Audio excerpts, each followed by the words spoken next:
senior international mediators have joined the indirect talks at the Egyptian Red Sea resort of Sharm el-Sheikh between Israel and Hamas on ending the war in Gaza, with negotiations now in a third day. The US envoy Steve Witkoff and President Trump's son-in-law Jared Kushner have arrived in Egypt, as has a key aide to Israel's prime minister. The Qatari foreign minister and head of Turkish intelligence are also there. This is a key day, indicating whether progress can be made to end the devastating war in Gaza, which has killed tens of thousands of Palestinians. There's heavy pressure on both sides. Hamas has said it's ready to reach a deal, but needs security guarantees. President Trump says he'll do everything possible to make sure everyone sticks to a deal. Meanwhile, in Gaza, for the first time in months, no deaths have been reported for the past 15 hours. Well, for more on this, I'm joined now on the line from London by the author and international affairs analyst, Dr. Marek Laskiewicz. Dr. Laskiewicz, thank you very much indeed for joining us. So the third day of these indirect negotiations, do you think the arrival of the American negotiators signals a sort of moment of truth when it'll become clear whether there is the possibility of a deal or not? One would like to think so, but there could be a different explanation. It's that they've come to try and push the deal over the finishing line, if you like, and also to show Trump's not only just his commitment, but to report back to him what will be needed and what is possible. So actually, I think it's really a sign that the talks are still ongoing and that therefore they are not actually at the finishing line, which is why the Americans had to come in. Indeed. What we've heard, though, in the past couple of days is that a 5-step framework has been put in place, and at the top of that is the release of the remaining hostages and the Palestinian prisoners to be exchanged. So there appears to be concrete movement in terms of the mechanisms of the way these negotiations are going. So it isn't hot air, is it? It's not hot air, no, on the contrary, and there's general agreement in the sense that both sides, to some degree, want a ceasefire. However, please note, for Israel, it means releasing people also involved in the October the 7th, which is going to be very difficult for them to do. And so again, it is not actually all that easy. Even this essential negotiation has got, if you like, stumbling blocks in it. And could it be said that President Trump has changed the dynamics and the equation for now in the way that this is going, and that at the very least there is optimism going towards the idea that a ceasefire of some kind and the release of hostages and Palestinian prisoners does seem more likely now than at any time in many months? Yes, yes. There was the Israeli offensive, but one of the key points was President Donald Trump's, if you like, suggested points were far milder towards Hamas and the Gazans than others had feared. He seems to have dropped all reference to his Riviera plan. And as a result, because of this, Hamas is able to agree to some degree.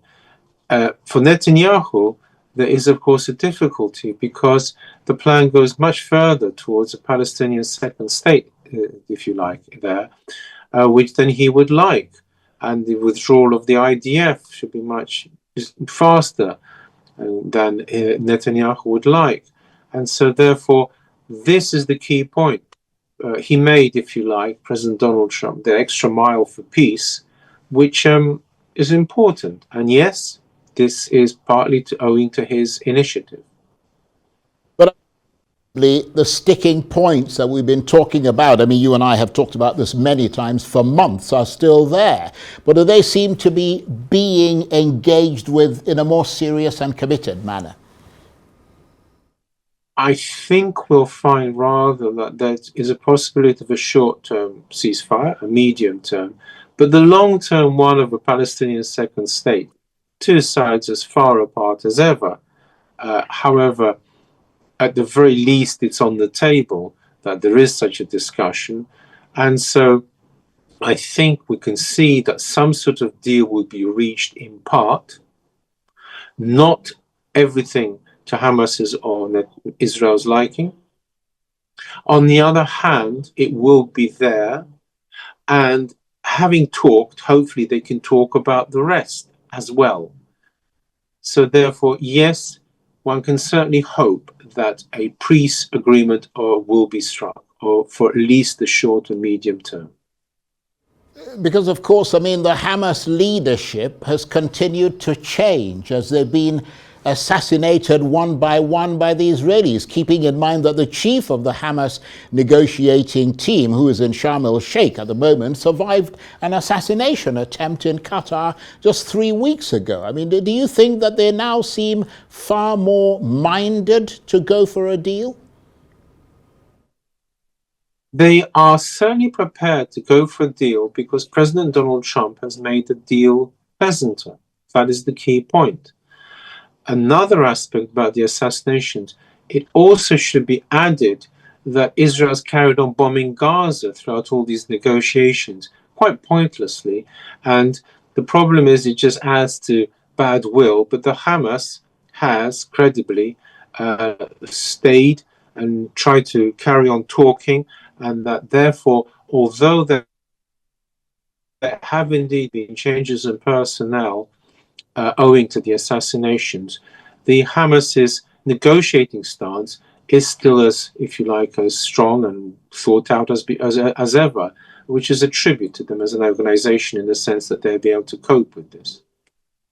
Indeed, and just to mention that news coming out of Gaza suggests that for the first time in months, no deaths have been reported in the past 20 hours or so. I mean, that seems to support the notion that the Israelis are actually preparing for some kind of ceasefire. And from the Israeli point of view, I mean, Prime Minister Netanyahu, whatever his own feelings are, seems to be pushed into a corner that he hasn't been in for some time. I mean, can it be said that his ability to perhaps manipulate things to his advantage has shifted?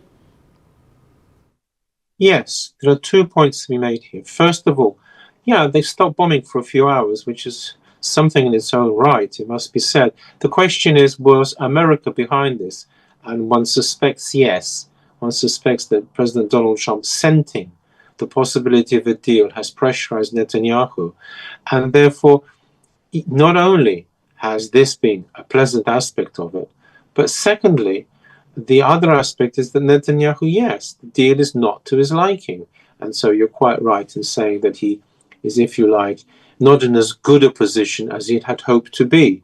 And therefore, as a result, yes, he feels under pressure. The key problem still remains. He has not got a majority in the Knesset, and therefore it follows he needs the support of his far right-wing allies, who are also unenthusiastic about this plan, and that therefore we are some way off from ratifying. However, the key point is, yes, it's a plan which is some sort of compromise between what Hamas and Israel want, and therefore has a better chance of succeeding than the negotiations before. Well, we'll be keeping a close eye on those talks in Sharm el-Sheikh in Egypt. There are reports emerging that there may well be a ceasefire tonight or tomorrow. We'll keep an eye on it. Dr. Laskiewicz, thank you very much indeed. Dr. Marek Laskiewicz is the author and international affairs analyst who was talking to me on the line there from London.